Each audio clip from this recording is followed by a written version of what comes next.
Ketika saya mendengar kabar mengenai kenaikan BBM pada tahun 2026, ada satu pertanyaan yang langsung muncul di benak saya. Mengapa setiap kali harga bahan bakar naik, hampir semua harga barang ikut bergerak naik seperti gelombang yang tidak bisa dihentikan? Awalnya mungkin terdengar sederhana.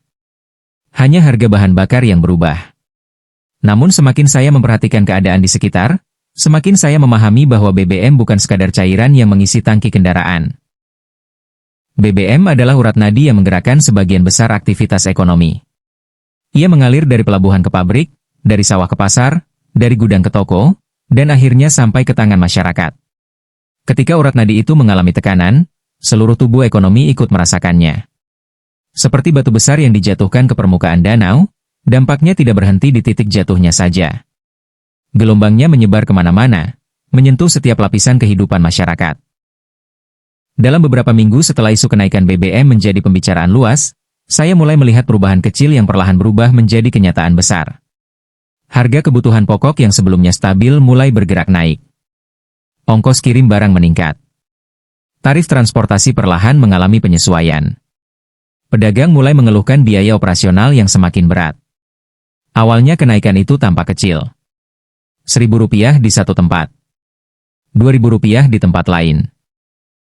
Namun ketika semua kenaikan itu berkumpul dalam satu keranjang pengeluaran rumah tangga, dampaknya menjadi jauh lebih terasa. Saya menyadari bahwa masyarakat tidak pernah benar-benar merasakan kenaikan BBM hanya di SPBU. Mereka merasakannya setiap kali membuka dompet saat berbelanja kebutuhan sehari-hari. Saya mencoba melihat persoalan ini dari sudut pandang yang lebih luas. Sebuah karung beras yang dijual di pasar tidak muncul begitu saja. Sebelum sampai ke tangan pembeli, beras tersebut telah menempuh perjalanan panjang. Dari lahan pertanian menuju tempat penggilingan. Dari tempat penggilingan menuju gudang distribusi. Dari gudang menuju pasar tradisional atau supermarket. Dalam setiap perjalanan itu terdapat biaya transportasi. Ketika harga BBM meningkat, biaya perjalanan tersebut ikut meningkat. Ketika biaya perjalanan meningkat, harga jual akhirnya ikut menyesuaikan. Inilah alasan mengapa kenaikan BBM seringkali terasa seperti efek domino yang menjatuhkan banyak keping ekonomi sekaligus. Saya teringat pada seorang pedagang sayur yang pernah saya ajak berbincang. Ia mengatakan bahwa dirinya sering menjadi pihak yang paling sulit mengambil keputusan ketika harga naik. Jika harga tidak dinaikkan, keuntungan yang diperoleh semakin tipis. Jika harga dinaikkan, pelanggan bisa berkurang. Ia berada di tengah tekanan yang datang dari dua arah. Di satu sisi ada biaya operasional yang terus naik. Di sisi lain ada daya beli masyarakat yang melemah. Saya melihat kegelisahan yang nyata di wajahnya. Dari percakapan sederhana itu saya memahami bahwa kenaikan harga bukan hanya persoalan angka. Ia juga menyangkut beban pikiran yang harus ditanggung oleh jutaan pelaku usaha kecil setiap hari. Yang membuat saya semakin khawatir adalah dampaknya terhadap masyarakat berpenghasilan tetap. Mereka menerima pendapatan yang relatif sama setiap bulan. Namun biaya hidup yang harus mereka tanggung terus meningkat. Situasi ini ibarat seseorang yang berjalan melawan arus sungai. Semakin kuat arusnya, semakin besar tenaga yang harus dikeluarkan hanya untuk tetap berada di tempat yang sama. Banyak keluarga akhirnya harus melakukan penyesuaian. Ada yang mengurangi pengeluaran hiburan. Ada yang menunda pembelian barang tertentu. Ada yang mulai mengurangi kualitas konsumsi demi menjaga keseimbangan anggaran rumah tangga. Semua keputusan itu mungkin terlihat kecil, tetapi jika dilakukan oleh jutaan keluarga secara bersamaan, dampaknya terhadap perekonomian bisa sangat besar. Dalam ilmu ekonomi, kondisi seperti ini sering dikaitkan dengan inflasi. Inflasi bukan hanya soal harga yang naik.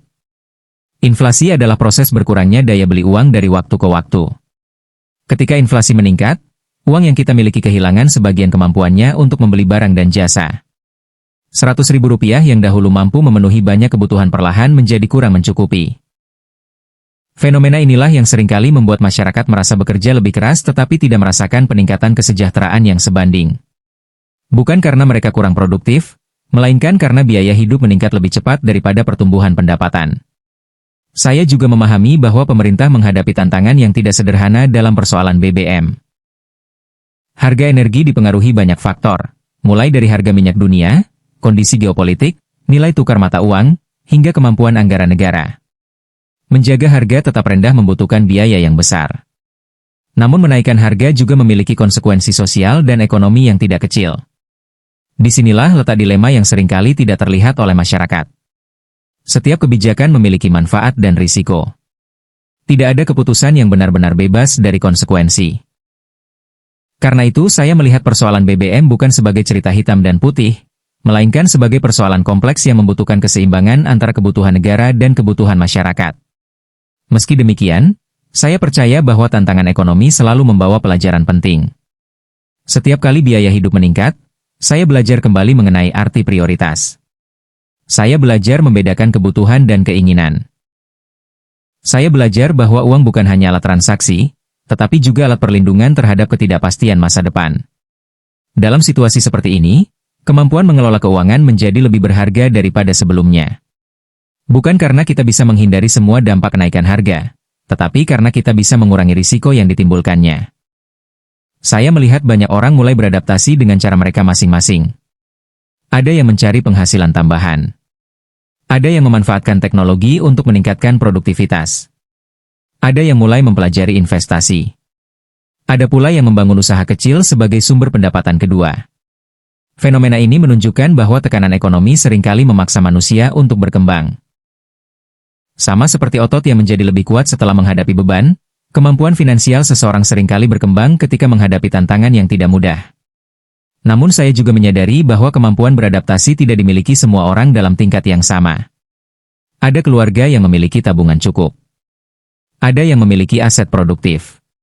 Ada pula yang hidup dari pendapatan harian dan langsung merasakan dampak setiap kenaikan harga. Inilah sebabnya mengapa perlindungan sosial, pendidikan finansial, dan stabilitas ekonomi menjadi sangat penting.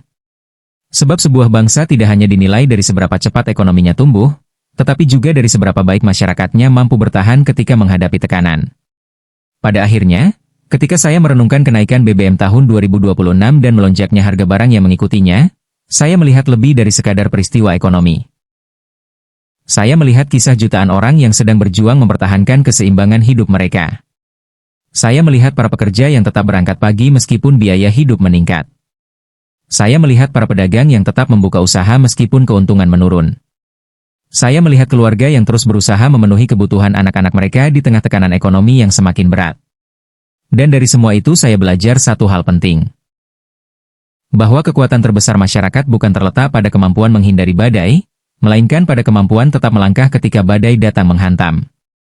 Saya sering berpikir bahwa kenaikan harga tidak pernah datang sendirian. Ia selalu membawa perubahan perilaku masyarakat. Ketika harga barang meningkat, cara orang membelanjakan uang ikut berubah. Barang yang dulu dibeli tanpa banyak pertimbangan kini harus dipikirkan berkali-kali. Keputusan yang dahulu terasa sederhana kini membutuhkan perhitungan yang lebih matang. Saya melihat banyak orang mulai membandingkan harga sebelum membeli. Mereka mencari alternatif yang lebih murah. Mereka mengurangi pembelian yang dianggap tidak terlalu penting. Secara perlahan, pola konsumsi masyarakat berubah. Perubahan ini mungkin tidak terlihat dalam satu hari atau satu minggu. Namun dalam jangka panjang, perubahan tersebut dapat mengubah wajah perekonomian secara keseluruhan.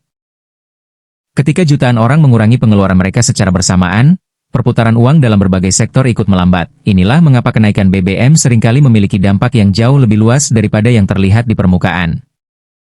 Salah satu sektor yang paling cepat merasakan dampaknya adalah sektor logistik. Saya selalu melihat logistik sebagai sistem peredaran darah dalam ekonomi modern. Barang yang kita beli setiap hari harus bergerak dari satu tempat ke tempat lain. Semakin jauh jarak yang ditempuh, semakin besar biaya yang harus dikeluarkan. Ketika harga BBM naik, biaya perjalanan armada pengangkut ikut meningkat. Truk yang mengirim bahan makanan membutuhkan lebih banyak biaya. Kapal yang mengangkut barang antar pulau membutuhkan lebih banyak biaya. Kendaraan distribusi yang mengantar produk ke toko-toko membutuhkan lebih banyak biaya. Pada akhirnya, seluruh tambahan biaya tersebut akan masuk ke dalam harga barang yang dibayar konsumen. Dalam kondisi seperti ini, kenaikan harga bukan lagi pilihan bagi pelaku usaha. Ia menjadi konsekuensi yang sulit dihindari. Saya juga memperhatikan bagaimana sektor usaha kecil menjadi salah satu kelompok yang paling rentan menghadapi perubahan biaya operasional. Berbeda dengan perusahaan besar yang memiliki cadangan modal lebih kuat, pelaku usaha kecil seringkali bekerja dengan margin keuntungan yang terbatas. kenaikan biaya sedikit saja dapat memberikan dampak yang besar terhadap keberlangsungan usaha mereka. Saya membayangkan seorang pemilik warung kopi kecil yang setiap hari harus membeli bahan baku dengan harga yang terus meningkat. Ia tidak memiliki tim analis ekonomi. Ia tidak memiliki cadangan dana yang besar. Yang ia miliki hanyalah harapan bahwa usahanya tetap mampu bertahan. Ketika biaya naik, setiap keputusan menjadi lebih berat. Setiap rupiah menjadi lebih berarti. Dalam situasi seperti ini, saya sering melihat betapa pentingnya peran efisiensi. Banyak usaha yang mulai mencari cara untuk menekan biaya tanpa mengurangi kualitas secara signifikan. Ada yang mengoptimalkan penggunaan energi. Ada yang memperbaiki sistem distribusi. Ada yang menggunakan teknologi untuk meningkatkan produktivitas. Saya menyadari bahwa tekanan ekonomi seringkali memaksa manusia menemukan cara yang lebih baik untuk bekerja. Sejarah menunjukkan bahwa banyak inovasi lahir bukan ketika keadaan sedang nyaman, melainkan ketika keadaan sedang sulit. Tekanan menciptakan kebutuhan. Kebutuhan menciptakan solusi. Dan solusi seringkali menjadi awal dari kemajuan. Namun saya juga memahami bahwa tidak semua masalah dapat diselesaikan hanya dengan efisiensi. Ada kenyataan bahwa sebagian masyarakat hidup dengan pendapatan yang sangat terbatas. Bagi mereka, kenaikan harga kebutuhan pokok bukan sekadar angka statistik. Kenaikan itu berarti pengurangan kualitas hidup yang nyata. Ketika harga beras naik, mereka harus mengurangi pengeluaran lain. Ketika biaya transportasi naik, mereka harus mengorbankan kebutuhan yang sebelumnya dianggap penting. Situasi seperti ini mengingatkan saya bahwa ekonomi pada akhirnya selalu kembali kepada manusia. Di balik setiap grafik dan laporan, terdapat kehidupan nyata yang sedang berusaha bertahan. Saya pernah mendengar seseorang mengatakan bahwa krisis tidak selalu menghancurkan. Kadang krisis hanya memperlihatkan kelemahan yang selama ini tersembunyi. Kalimat itu terus teringat ketika saya melihat dampak kenaikan BBM terhadap masyarakat. Banyak orang mulai menyadari pentingnya dana darurat. Banyak keluarga mulai memahami pentingnya memiliki sumber penghasilan tambahan. Banyak pekerja mulai menyadari bahwa mengandalkan satu sumber pendapatan saja bisa menjadi risiko besar. Kesadaran-kesadaran seperti ini seringkali lahir bukan ketika keadaan baik, melainkan ketika keadaan mulai menekan. Di tengah tantangan tersebut, saya juga melihat munculnya solidaritas sosial yang menarik. Ketika biaya hidup meningkat, banyak komunitas saling membantu. Ada yang berbagi informasi mengenai peluang usaha. Ada yang saling mendukung dalam mengembangkan keterampilan baru. Ada yang membantu keluarga atau kerabat yang mengalami kesulitan ekonomi. Fenomena ini menunjukkan bahwa kekuatan masyarakat tidak hanya terletak pada kemampuan individu, tetapi juga pada kemampuan untuk bekerja sama. Dalam banyak situasi sulit, rasa kebersamaan menjadi sumber kekuatan yang tidak kalah penting dibandingkan sumber daya ekonomi. Ketika membahas kenaikan BBM, saya juga tidak bisa mengabaikan dampaknya terhadap kondisi psikologis masyarakat. Ketidakpastian ekonomi seringkali menciptakan kecemasan. Orang mulai khawatir tentang masa depan. Mereka bertanya apakah penghasilan mereka akan cukup. Mereka bertanya apakah biaya hidup akan terus meningkat. Mereka bertanya apakah kondisi ekonomi akan membaik atau justru semakin sulit. Kecemasan seperti ini dapat memengaruhi cara seseorang mengambil keputusan. Oleh karena itu, menjaga ketenangan dan berpikir rasional menjadi sangat penting. Sebab keputusan yang diambil dalam keadaan panik seringkali menghasilkan hasil yang kurang baik. Saya percaya bahwa salah satu pelajaran terbesar dari situasi ini adalah pentingnya ketahanan. Ketahanan bukan berarti tidak merasakan kesulitan. Ketahanan berarti tetap mampu bergerak meskipun kesulitan ada di depan mata. Saya melihat banyak orang yang tetap bekerja keras, tetap belajar, dan tetap berusaha memperbaiki keadaan mereka meskipun tantangan semakin besar. Mereka tidak menunggu situasi menjadi sempurna. Mereka beradaptasi dengan keadaan yang ada. Sikap seperti inilah yang menurut saya menjadi fondasi penting bagi masa depan yang lebih baik. Semakin saya mengamati berbagai perubahan yang terjadi, semakin saya memahami bahwa ekonomi sebenarnya adalah cerminan dari keputusan-keputusan kecil yang diambil setiap hari. Keputusan untuk menabung. Keputusan untuk berinvestasi pada keterampilan. Keputusan untuk mengelola pengeluaran dengan lebih baik. Keputusan untuk tidak menyerah ketika keadaan sulit. Semua keputusan kecil itu mungkin tampak sepele. Namun ketika dikumpulkan dalam jangka panjang, dampaknya bisa sangat besar. Sama seperti tetes air yang perlahan mengisi sebuah wadah. Kebiasaan kecil dapat membentuk masa depan seseorang. Pada akhirnya, Kenaikan BBM tahun 2026 dan lonjakan harga barang yang mengikutinya memberikan pelajaran yang sangat berharga bagi saya. Bahwa kehidupan ekonomi selalu bergerak dan berubah. Tidak ada keadaan yang benar-benar permanen. Ada masa ketika harga stabil. Ada masa ketika harga meningkat. Ada masa ketika tantangan terasa ringan. Ada masa ketika tantangan terasa berat. Namun di tengah semua perubahan itu, satu hal tetap sama. Manusia selalu memiliki kemampuan untuk belajar, beradaptasi, dan menemukan jalan ke depan. Dan selama kemampuan itu masih ada, saya percaya bahwa setiap tantangan, seberat apapun, tetap dapat dihadapi dengan harapan dan keteguhan.